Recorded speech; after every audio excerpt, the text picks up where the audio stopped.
Ruth, Chapter 4, New Living Translation. Boaz went to the town gate and took a seat there. Just then the family redeemer he had mentioned came by, so Boaz called out to him, "Come over here and sit down, friend. I want to talk to you." So they sat down together. Then Boaz called 10 leaders from the town and asked them to sit as witnesses. And Boaz says to the family redeemer, "You know Naomi, who came back from Moab? She is selling the land that belonged to our relative Elimelech. I thought I should speak to you about it so that you can redeem it if you wish. If you want the land, then buy it here in the presence of these witnesses. But if you don't want it, let me know right away, because I'm next in line to redeem it after you." The man replied, "All right, I'll redeem it."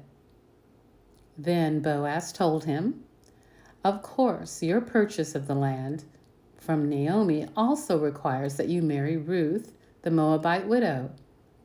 That way she can have children who will carry on her husband's name and keep the land in the family." "Then I can't redeem it," the family redeemer replied, "because this might endanger my own estate. You redeem the land. I cannot."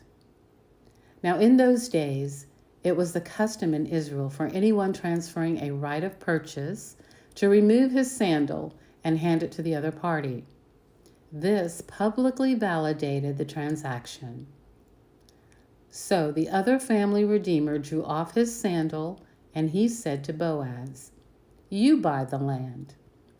Then Boaz said to the elders and to the crowd standing around, "You are witnesses that today I bought from Naomi all the property of Elimelech, Chilion, and Mahlon.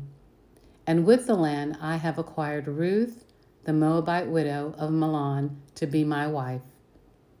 This way she can have a son and carry on the family name of her dead husband, and to inherit the family property here in his hometown. You are all witnesses today."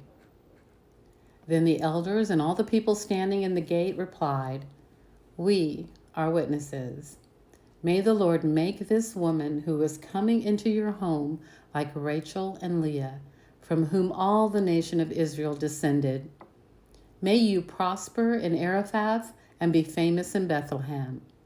And may the Lord give you descendants by this young woman who will be like those of our ancestor Perez, the son of Tamar, and Judah." So Boaz took Ruth into his home, and she became his wife. When he slept with her, the Lord enabled her to become pregnant, and she gave birth to a son. Then the women of the town said to Naomi, "Praise the Lord, who has now provided a redeemer for your family.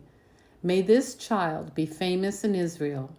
May he restore your youth, care for you in your old age.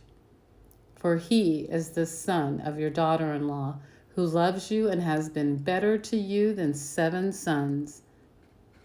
Naomi took the baby and cuddled him to her breast, and she cared for him as if he were her own. The neighbor women said, "Now, at last, Naomi has a son again," and they named him Obed. He became the father of Jesse and the grandfather of David. This is the genealogical record of their ancestor Perez. Perez was the father of Hezron. Hezron was the father of Ram. Ram was the father of Amminadab. Amminadab was the father of Nahshon. Nahshon was the father of Salmon. Salmon was the father of Boaz. Boaz was the father of Obed.